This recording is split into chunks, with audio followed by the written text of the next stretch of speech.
صباح مروان بابلو. يلا يا رجل.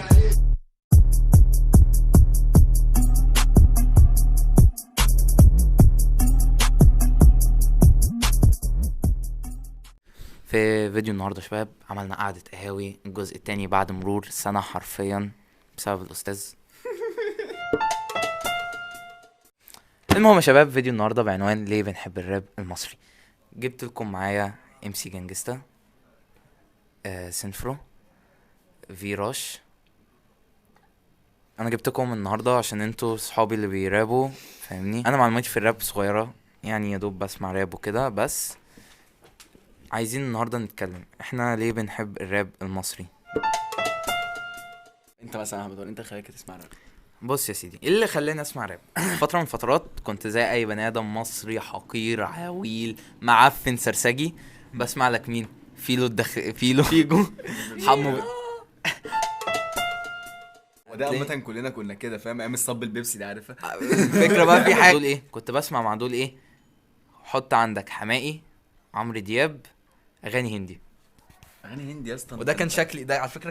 كنت بسمع حمادة هلال دايما دموع. في بنت اعرفها بدون ذكر اسامي، روجينا عبد النور. عارف انت عايز تفتح كلام مع بنت، تشد الكاب كده لورا، انت بتحبي تسمعي اغاني ايه؟ ايوه، ازاي تفتح دي داخله فعلا داخله يعني. طب انا شاطئ 2017. ايوه، لا بس محرك. هي شغاله لحد دلوقتي. انت بتسمعي اغاني ايه؟ قالت لي طب ما تقول لي انت بتحب تسمع اغاني ايه، فاهم؟ فانا ايه، بكل استحضار وشموخ قلعت النضاره وقلت لها انا عن نفسي بحب اسمع حماقي، تامر حسني، سمعنا عايشه، فاهم؟ وبحب اسمع الاغاني الهندي الحماسيه.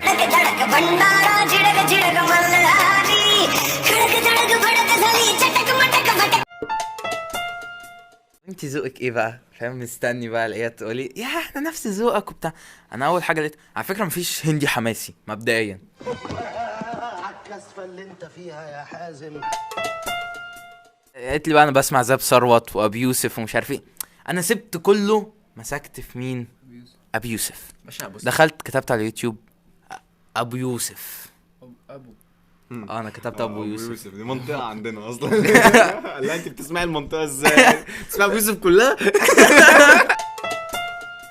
سمعته وكانت اول بقى تحول مصيري في موضوع سمع الاغاني. سمعت تراك انا مش هقدر حد، انا مش هقدر حد، انا مش هقدر حد. او انا ممكن اختلف شويه، لان انا اول ما بدات اسمع راب عامه انا كنت بسمع مثلا من 2012 او 13، ايام الجوكر، ايام اغاني الديرتي بتاعت الجوكر، عارفها؟ فل واحد اللي هو تحت، بس اللي هو برضه ما كانتش شدني قوي. بس لما سمعت بقى ابي يوسف، لا ابي يوسف بزغط في ذكر البط وبالضغط ومش شرط بخرج الفكره في الاغنيه دي حرفيا، يعني هي الاغنيه دي اللي خلتني احب الراب لدرجه ان انا عايز اراب، فاهم؟ يعني بص اقول لك على حاجه، انا اول ما عرفت اللي جنبك ده ايه، قعدنا نغني لابو يوسف وانا ماشيين في الشارع، فاهم؟ اللي هو بزغط في ذكر البط. لسه بنبدا 3 سنين ثانوي نزغط في ذكر البط. اول بدايتي مع الراب كانت في 2019. اول حاجه سمعتها كانت بابلو. بابلو ده اي حد بيسمعه وبيخش القلب على طول. انا اول مره سمعت بابلو كان تراك الجميزه، قلت ايه القرف ده، انا مش هسمعه تاني. بعدين سمعته ونجيب فلوس. انا اسف يا بابلو. اول بقى ما ابتديت اسمع راب، فانا عندي في المدرسه بقى العيال العطار فضوحي اصحى دخل، فاهم؟ ايوه العطارين فطاعي. طب انا اعمل ارجع اسمع مهرجانات وبطل اسمع راب؟ لا، فاهم؟ بس اللي يخليك تكره الراب مثلا ايه؟ فانز الجوكر. فانز الجوكر مستفزين يا اسطى، جد مستفزين يا اسطى، وبيفتوا في حاجات غريبه. دول ولاد هي بس مشكلتي مع فانز الجوكر حاجه، ان هم حرفيا ما بيفهموش راب. بس هو اي حد بيقول ان الجوكر احسن من ابي يوسف، فهو محتاج يروح يكشف على مخه او يعمل جلسات كهرباء. انت فاهم؟ يغطيها. انا مش هنا. انت فانز، انت بتقول الجوكر احسن من ابي يوسف؟ انا لا، اتقل يا عم اتقل يا عم. هقول لكم حاجه، عايز اقول لكم حاجه. انا عايز اقول ان ابي يوسف احسن بمليون 100 مليار مره من الجوكر. مفيش رابر احسن من ابي يوسف.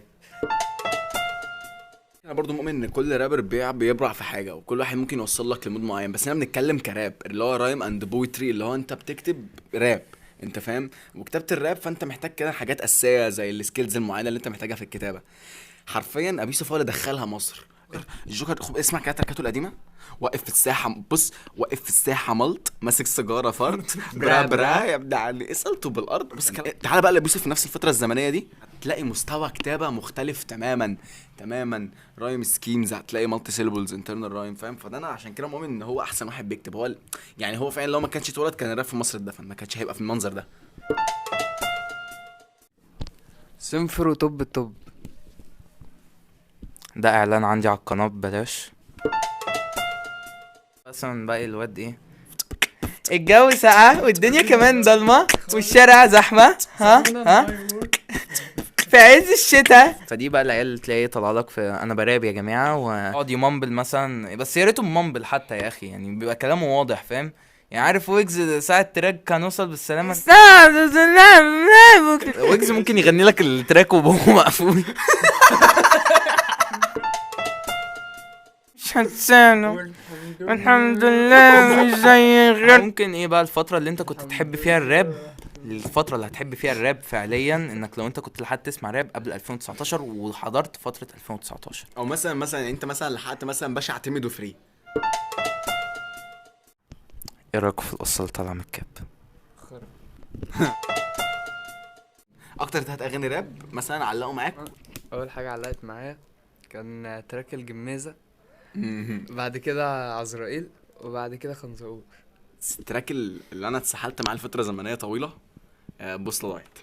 برضو ممكن اشترك مع سينفرو في الموضوع ده، ان تراك البوصله ضاعت برضو علق معايا لفتره زمنيه كبيره قوي قوي. انت مثلا بعد تراك البوصله ضاعت عزرائيل 2 بالليل مفيش مانع. انا اكتر تراكات علقت معايا اولا اي حاجة لباتيستوتا يقلب، فاهم. عارف يا اسطى انت الوحيد اللي بتسمع باتيستوتا نفسه ما بيسمعش باتيستوتا. مثلا كان يوم عيد ميلادي انا لقيت نفسي مشغل على الصب الجميزه وعمال اغني. اخر تراك معلق معايا وش خشب بتاع باتيستوتا، اختصار يعني ما علينا. يعني كان وقتها انا كنت في حاله ارتباط مع مشانة ب2، لو بتشوفي الفيديو يا قذرة انا هولع فيكي يا عاهره. انا قلتها في مشانة ب2 قبل كده، بس كان اختصار الموضوع قالت لي انا متقدم لي واحد وبتاع مش عارف ايه ومش هنعرف نتكلم تاني. فانا جاي بقى بقلب في اليوتيوب وبتاع، لقيت وش خشب باتيستوتا كان نزله في رمضان الملحد وانا ما سمعتوش، فقلت يلا نسمعه وخلاص. قصه ممله يعني. موقفكم مع مستجدين الراب؟ مثلا اي حاجه ممكن يقعد يقول لك عليها راب، فاهم. عارف مثلا نظام ثروت مثلا. عمار حسني من الناس يعني اللي هو انا حاليا شايفه من الشخصيات الناجحه. بس في حاجه انت لو خدت بالك، اول ما نقل للويف الجديده مثلا عاملين قلق وهكذا، تحس انه ايه فانز النورميز دول قالوا فاهم، وفي ناس بتسمع راب فعلا سمعوه. انت عارف اصلا يعني، عارف انت عايز تعرف النورميز فاهم، اساله مثلا انت بتسمع ايه في الراب، والله العظيم ما بهزر، هيقول لك 3 جوكر ميكي عمار حسني، فاهم. فاللي هو بالله عليك كيف عرفت ان نورمي؟ ممكن اللي ساعد ان الراب ينتشر شويه ويجز، فاهم. قلب سن المهرجانات. بغض النظر عن ان في تراكات ويجز حلوه نوعا ما تتسمع فاهم، ونوعا ما برضو عملت طفره. يا بختك ياللي صاحي الليل مادام كان السبب واحدة، ومين يقدر ينام الليل وهو خياله مع واحدة. هو عمل حاجه كويسه فاهم، بغض النظر بقى عن ان هو بدأ في الاخر لما حس ان هو خلاص حقق اللي هو عايزه بقى بيتصرف بدماغه فاهم. يسعد صباح الحشاش مرميين في مرات وحواديت. هو في ايه؟ انتوا جايبين هنا عشان تهزقوني ولا ايه؟ انا مشكلتي مع مسجدين الراب في الكومنتس، انت فاهم، اللي هو مثلا ممكن واحد والله بجد يقول لك مسلم احسن رابر في مصر. دول الناس اللي في تالتة اعدادي مبدئيا كده. لا بس بجد يعني ازاي مسلم احسن رابر في مصر؟ لا ازاي يا اسطى مسلم ذات نفسه ما يعرفش المعلومه دي. ده واحد بيعبد موسى سام اهو، حتى لما ليلي فركشت مع موسى سام اهو وحتى التراك اللي سمعناه 200 مرة قبل ما ينزل، وحتى اللينك بتاعه اللي هو بيشير لموسى سام. عارف انت ترويجي، اعلان ترويجي تلات قنوات رابرز. اكتب فيروش على اليوتيوب هطلع لك اول سيرش، وسيمفر على اليوتيوب هطلع لك اول سيرش، وام سي جانجستا هطلع لك اول سيرش، او علي جانجو. بعرف فري ستايل، اللي هو مثلا حد شغل بيت وانا هرتجل الكلام بس يعني. مش قلت ها ها ها ها ها شايف اخصامي واقفين داخل فيهم مسخت بربط فيهم، لانهم يطمحوا لاجل السيد فبخبط فيهم بايدي عمال بلطش بيهم كاني بلعب كيك بوكس وهم زي البيتش انا بديهم. ها والموضوع كان صعب جدا. ها ابعتلي على الدي ام اسمك. شفتك بس نسيت اني كلمتك. كلمت 5 قبلك يا صاحبي يا دي خفتك. طب اقول لك كلمتين من الاول، انا صاحبي اتحول انت عامل زي متحول. مين صاحبي انت تيجي من الاول وبديك كل مره بترجع نقطه الصفر يا صاحبي. انت تحت هناك ما طلعتش بقالك سنتين بيتش. مش شايفك يا صاحبي. مين فيكم كان نصحني لما كنت تحت الارض؟ مين فيكم طلعني؟ انا طلعت بنفسي دلوقتي جاي ادوس على اي حد كان. الحاجة اللي انا ابقى ضامنها ان هي اسرع من مروان بابلو ان شعري يكبر. ان شعري هيكبر قبل أنا أقول لك حاجة مروان حلوة. بابلو ينزل تراك تاني. لازم مروان بابلو من سنتين قال يا زميلي الالبوم على النار ناقصه التتر. كان في تراك بربري من سنة. تخيل تتر بيتعمل في سنه. تخيل تتر بيتعمل مسلسلات رمضان تاكل عيش ستايل والتتر بيتعمل في سنه، فاهم؟ فاهم يعني الكبير قوي خلصوه في نص رمضان يا اخي. انت متخيل؟